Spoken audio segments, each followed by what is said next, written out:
On my 46th birthday, they brought out a cake that said, "Congrats on reaching 300 pounds." My sister toasted to the family disappointment. My wife joined in as they roasted me in front of everyone. That night, I emptied the savings they all lived off and walked away without a word. 46M, never thought a birthday cake would be the thing that finally broke me. I've spent most of my life taking care of the people around me. My wife, my kids, my sister, even my parents. I'm not the flashy type. I don't ask for much. Honestly, I was just hoping for a quiet dinner, maybe a few kind words, nothing fancy. But what I got instead was a cake that mocked me in front of everyone I loved, a room full of laughter at my expense, and a wife who didn't just stand there. She laughed too. That's when I realized I meant nothing to them. I had woken up that morning like any other. I wasn't expecting a grand gesture, just maybe a smile from my wife, Lauren, or a hug from one of the kids. But there was nothing, just silence. Lauren barely looked at me as she asked if I could help pick up some extra cups and ice for the get-together later that evening. I nodded, swallowed the lump in my throat, and told myself not to overthink it. Maybe she had a surprise planned. Maybe they were just distracted. I kept holding on to that maybe all day, because deep down, I needed to believe I still mattered. I needed to believe I was still loved. The day drifted by slowly, and I kept glancing at my phone, hoping for a message, even a simple happy birthday from Lauren or the kids. But there was nothing, not even from my sister, Jenny, who used to call me her hero when we were growing up. I remembered every birthday I'd gone out of my way for, every gift I'd bought, every party I'd paid for, every time I put everyone else first. And still, a part of me hoped that maybe they were all just planning something big, something that needed to stay secret until the right moment. I held on to that hope tightly, like a rope keeping me from drowning in disappointment. I left work early, picked up everything Lauren asked for, and even stopped to buy a few cupcakes, just in case no one remembered. I wanted to avoid feeling embarrassed, even in private.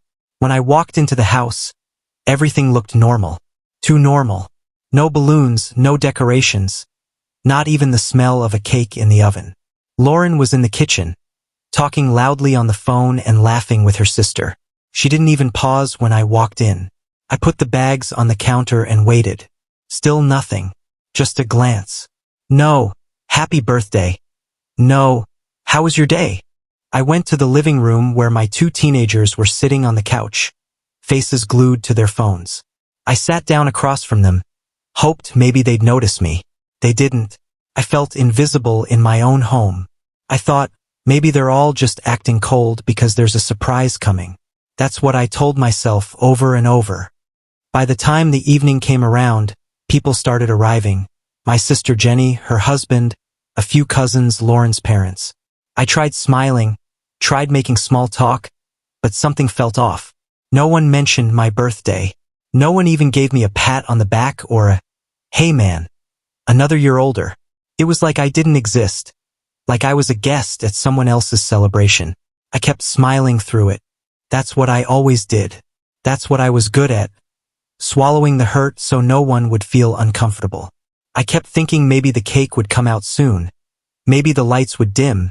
Maybe someone would say something kind. That maybe wouldn't let me go. And then it happened. Jenny stepped into the center of the room, holding a cake with bright red frosting. Everyone turned. Lauren had her phone out, already recording. And as Jenny walked toward me, everyone started laughing. The cake said, "Congrats on reaching 300 pounds," in big, icy letters. There was a cartoon version of me piped in frosting, round belly, double chin, holding a burger. Everyone burst out laughing. My wife was laughing the hardest. Jenny raised her glass and said, "To the family disappointment. May he keep getting bigger and quieter." They all laughed again, and I just stood there, smiling, numb, like I wasn't even inside my own body. I don't know exactly when my smile faded, but I remember the sting in my eyes as I stared at that cake. I wanted to say something, anything, but my voice was caught somewhere deep inside my chest, buried beneath years of swallowed insults, overlooked kindnesses, and sacrifices no one seemed to remember. I glanced around the room, hoping to catch one person looking uncomfortable, one person who'd meet my eyes and say with a look, "I'm sorry, this is too far." But no one did. They were all laughing. My cousins, my brother-in-law, my wife. My kids were recording it on their phones, trying to get a good angle as their uncle pretended to suck in his gut and mimic me walking across the room. And in that moment, I felt smaller than I ever had in my life. Not because of my weight, but because I was surrounded by people who claimed to love me, yet saw me as nothing more than a joke. Lauren walked over and put her arm around me, still laughing, and said loud enough for everyone to hear, "Come on, babe, you've got to admit it's funny. You're always so serious. Lighten up. It's just a cake." And that was the moment it clicked. It wasn't just a joke. It was who I was to them, the punchline. The background husband who paid the bills, picked up the groceries, took the photos, but was never in them. The man they only noticed when they needed something. I looked at her, this woman I'd loved for over 2 decades, and saw someone who didn't see me anymore. Maybe she hadn't for years. I didn't say a word. I took a step back, nodded slowly and said, "You're right. It's just a cake." I picked up the plate with the first slice, sat down at the kitchen table, and pretended to eat. But inside, I was somewhere else entirely.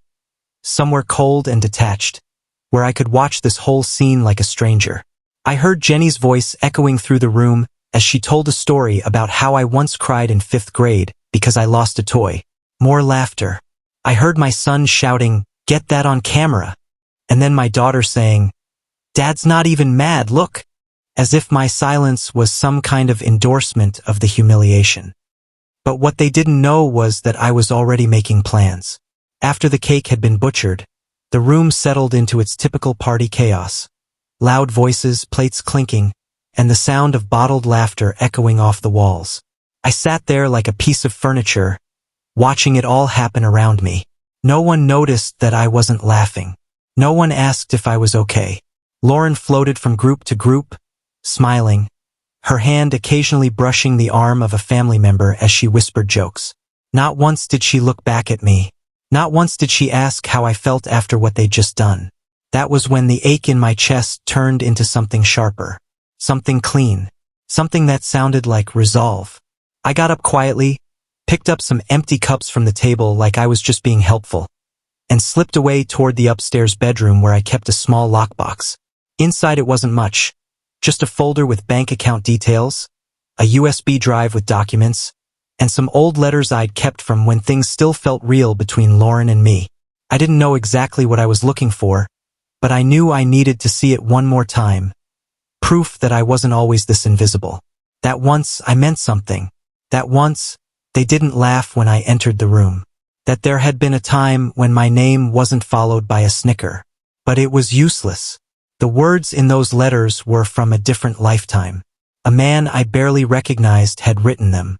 And the woman who'd written back with "forever" in her handwriting? She was downstairs right now, raising a glass with my sister, telling everyone that I'd better cut back or I'd break the porch swing. I stared at the door, my hands gripping the edge of the dresser so tightly I thought I might leave fingerprints behind. That was the moment I knew. This wasn't just about tonight. This wasn't just a bad joke. It was a pattern. It was years and years of allowing myself to be their punching bag just so I could keep the peace. I looked at my reflection in the mirror. Graying hair, tired eyes, a man who worked overtime so his kids could go to good schools and his wife could buy whatever she wanted without ever checking a price tag. A man who skipped doctor's appointments and ignored chest pains because he couldn't afford to take time off. A man who never bought himself new shoes but knew exactly what brand of lipstick his wife preferred. And they called me the disappointment. So I smiled at my own reflection, a small, hollow thing, and whispered, not to them, but to myself, not anymore. The next morning, the house was quiet. That strange, hollow kind of quiet that only exists after a party. Leftover dishes were stacked by the sink. The kitchen smelled faintly of frosting and coffee, and there was a half-deflated balloon dangling from a light fixture. Lauren was still asleep, curled up on her side of the bed, her phone glowing on the nightstand with a few missed messages from friends who had, no doubt, continued laughing about me in group chats. I didn't wake her. I didn't leave a note. I just slipped into the closet, took out a duffel bag I had packed years ago, just in case, and walked downstairs with a calmness that didn't feel like rage. It felt like release. I didn't slam the door. I didn't yell. I didn't give them the satisfaction of a breakdown or a final scene. I just walked out, quietly, finally, and with a kind of dignity that no one in that house had shown me in years. I got in the car, drove 2 blocks over, parked in an empty lot, and sat there as the sun rose, watching the sky turn orange, then pink, then blue. And for the first time in a very long time, I let myself breathe without feeling like I was taking up too much space. Later that afternoon, I made a call to a friend from work, someone who had been through a divorce and knew the legal ropes. Then I called my bank and moved my half of the savings into a separate account. I wasn't trying to be cruel, just fair. But for the first time in years, I was prioritizing myself. I rented a small apartment on the edge of town, nothing fancy, just a clean, quiet space where I could hear my own thoughts. And that first night alone, sitting on the floor with a frozen dinner and a plastic fork, I didn't feel lonely. I felt free.